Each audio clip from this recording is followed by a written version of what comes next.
discussion in the penal system this morning. Oh, I'm sorry, not penal.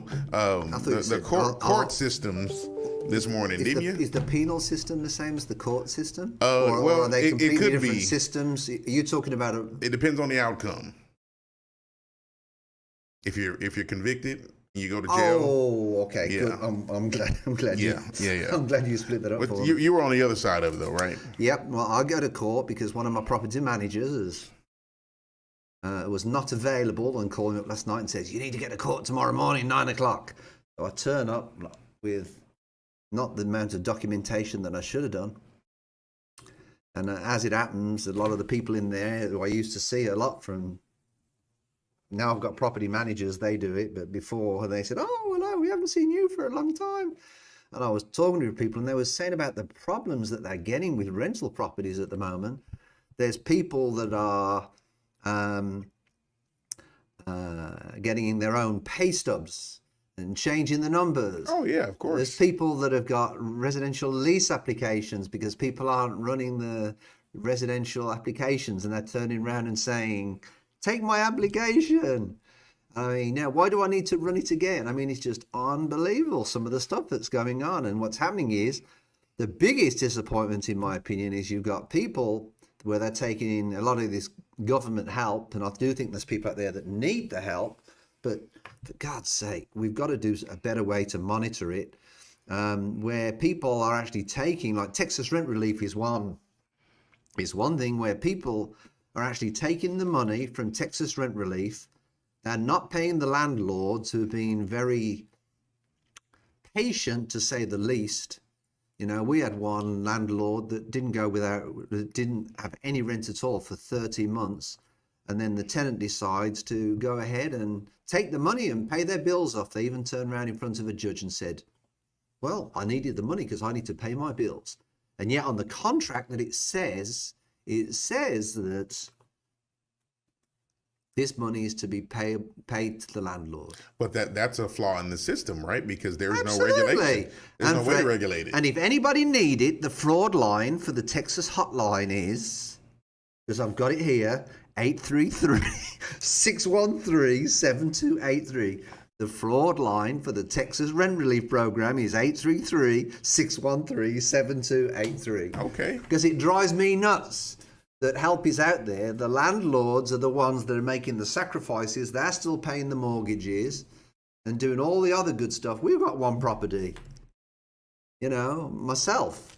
And we've done what we can to pay that through all this COVID thing and everything else. And the tenant was behind before COVID relief came along. And that's that to your point. So that you got some people that were behind before all of this stuff started. He was 3 months behind. And then they apply for this rent relief and they get it, but it's not regulated. And then he's paid up to date. They don't regulate it so the money goes to the right place. So here's where we are. So in 2007, 2008 is when the financial crisis took place. And this was a period that I lived through. And for anyone that's even curious about what took place back then, I suggest that you go and watch a movie called The Big Short.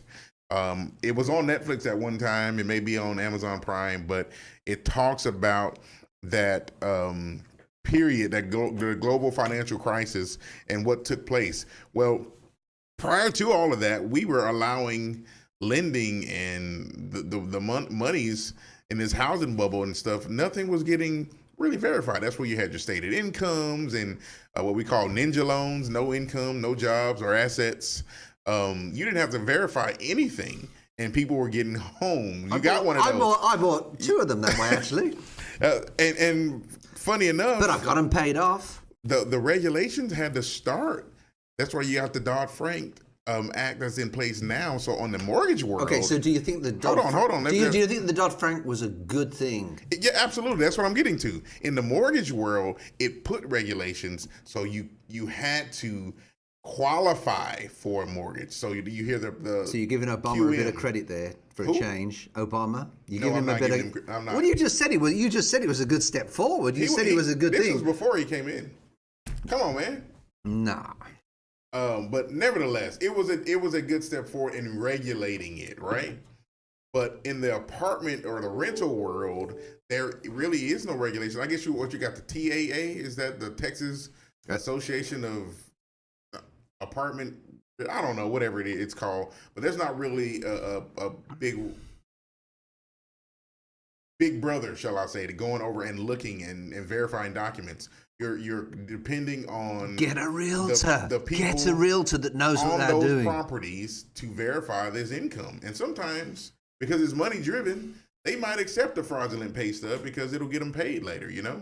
So until there's some penalty, man, people are going to do what they want to do. It's kind of like the Wild Wild West out there for you guys. Well, one of the people that was on the Texas Rent Relief Program applied for Texas Rent Relief, got himself $16,900, and they had 2 jobs. How?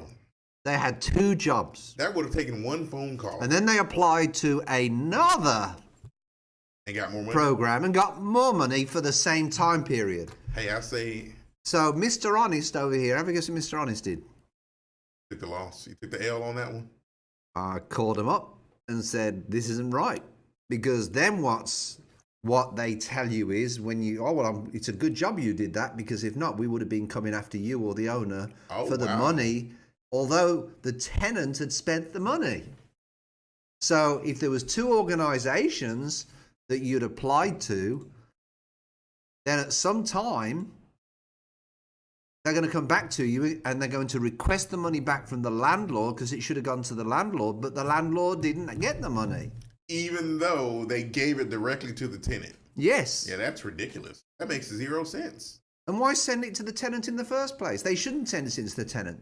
They should make it mandatory to send it to the landlord to make sure that it's applied to the rent. I agree. It's just utterly ludicrous.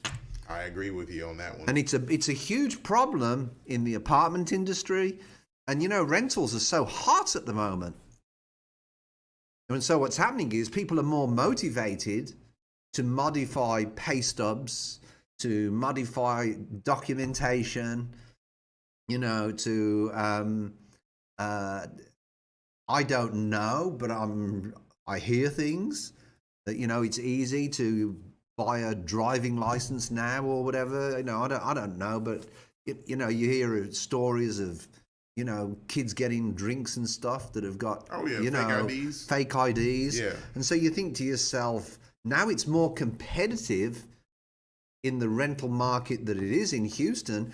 People are more motivated to do this to get the apartment because they want to appear more qualified to get the apartments. The landlord thinks, I've got somebody here that can pay the rent. And again, to my point, the apartment managers or property managers or whatever, if there was some type of penalty imposed upon them, they might do a better job at vetting some of this stuff. Because I know for us, mortgage fraud is real. 2 to 99 years in prison, $10,000 fine up to $1 million or what. I'm not chancing that for anyone. So it's my job to make sure that whatever documentation I'm getting, to make sure that it's real, that it's vetted. And I've gotten some fraudulent stuff before. I didn't call on and tell on anybody, but I'd say, hey, listen, I don't think we're going to be able to work together. And I'll let the realtor know or whoever say, man, those paycheck stubs are fake. And if you didn't know, I'm letting you know. How did you tell? Because the writing wasn't the same. So, it wasn't the same font. That's part of it, but also in calculation. So we have to do calculations for income so we can determine whether or not, okay, this guy's supposed to be getting $1,200 a week. His year to date is not that, but he's been there for 3 years. Things just don't add up. And when people start, if you get a gut feeling about it, it's just best to just go with it because people will try anything to get over on you. And when they come back to it, they'll ask me if I vetted it, and it'll be on my hands. All right, let me ask you a question off topic a little bit, but it involves the same thing. Do you think that there needs to be consequences in relation to a realtor, or even if there's a professional person in between? You understand? If there's a professional person in between, who do you think is responsible if a professional person like a realtor or even an owner an owner's not going to do it if it's fake because it's not in their interest. Do you understand? But if there's a realtor that knows that it's a fake document, then to me they should share equal liability on the people. Absolutely. Because you and me know there's good realtors and bad realtors. Sure. Right? I think we're one of the good guys. Absolutely. Century to One Olympian, I do believe that we're one of the good guys. But at the same time, I think the brokers of these companies need to educate their agents to get them to realize that this is a growing problem. Because there are realtors out there, and we get it all the time, and we know who the companies are. They come in, they do a check for the first month, and all they want is their check for the commission. Of course. Yeah, that absolutely should share the responsibility for that. As a matter of fact, one of the largest rings that took place during all this whole 2007, 2008 crisis, there was a title company involved.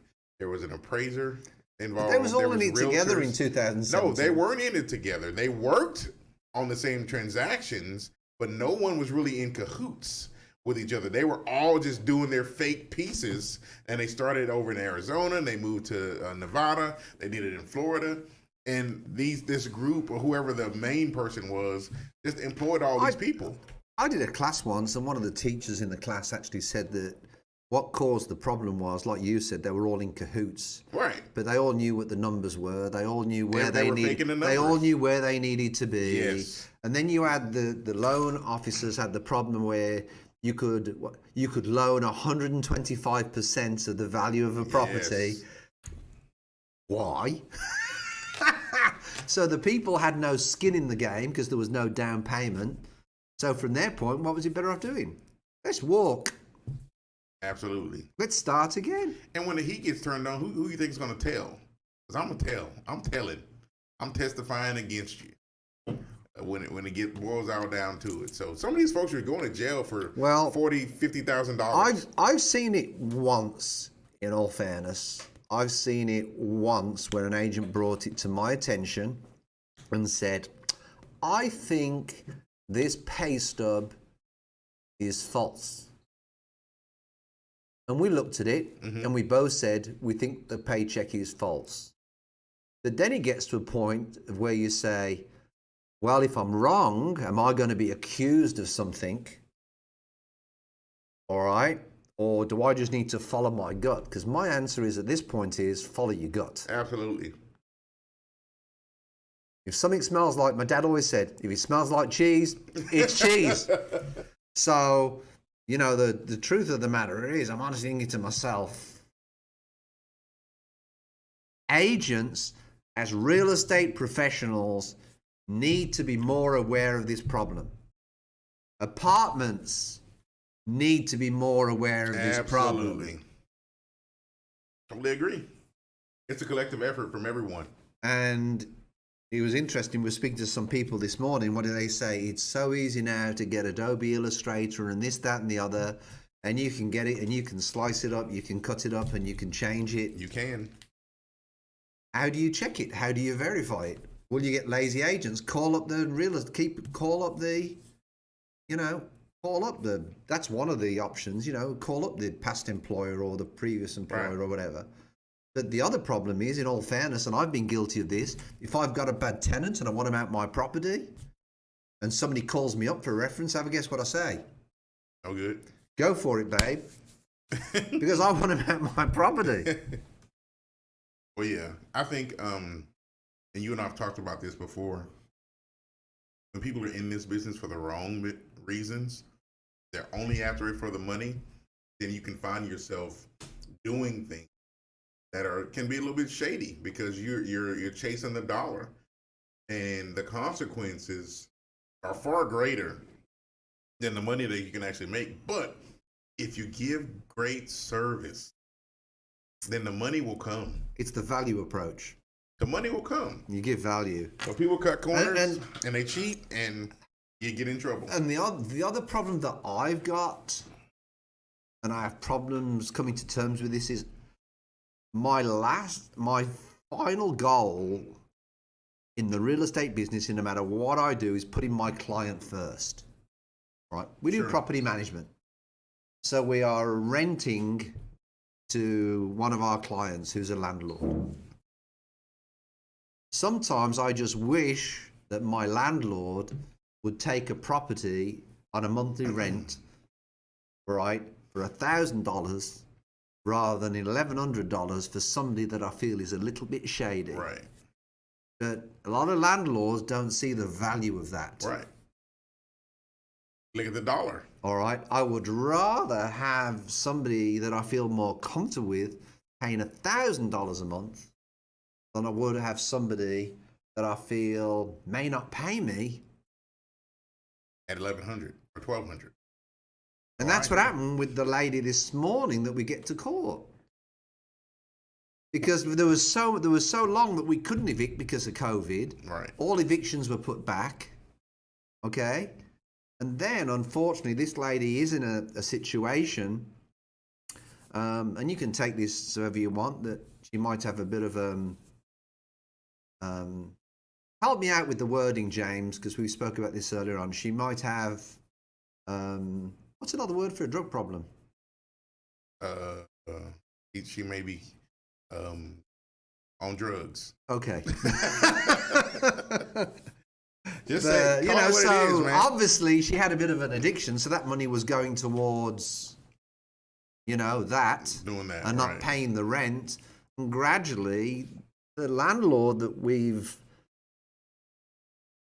you know, served for the longest time is a really nice, you know, really, really nice guy. You know, and he goes with everything we said. And the truth of the matter is, it's like, you know, he's really been screwed. So in those cases, you gotta do something. Something's got to give, you know. Something's got to give. And it's just so sad. But I don't think the money that was intended to in the Texas rent relief, Harris County rent assistance, Catholic Charities is another one. They're working with Harris County rent relief. They're all supposed to communicate with one another. They don't communicate with one another because they're not checking when there's an application. They're not checking that the payment amounts are for the same months as somebody else. They're all crisscrossy. And then when you call up one and you say, well, you know, the tenant's been paid, but if you haven't got your money, then you just need to evict her. Well, that was one of the whole purpose for not evict the person. Right, exactly. It just makes no sense at all. There should be a better way and a better system on monitoring this rent relief for people. I totally agree. I mean, what's your opinion if they're working? Do you think they should get rent relief? If they're working the same as they've been working, let's say, for instance, they were working 40 hours a week. If they was working all the way through COVID. Right, but they're working 40 a week, and now they're only working 25. I think there should be kind of a threshold where they can get some help. Partial help, right? With proof that there's been a cutback. But if you've been working your complete same schedule, because I know you do too, someone that was getting rent relief and they were working. They were working completely. Well, you know what happened? Originally, she was laid off. But no, not this person that I'm talking about. Oh, okay. You're talking about somebody else. Yeah, this person was not laid off, but they took an opportunity to try to get it. Now you got me thinking. Okay. They got an opportunity to get it, but they ended up having to pay it back though. Then they did pay it back, which, you know, hey, that's the thing to do. But once they found out, because it was that money should not have gone to them. It should have gone to someone who really truly needed it. Absolutely, it drives me nuts because there's people out there that need help. That you see people, you know, and even we manage HOAs as well, and we do what we can, and we're trying to help people through COVID. I mean, you know, some of them have got cancer and different things. And you see these people struggle, and you try to help them. Obviously, you're human, and you generally try to help them. Right.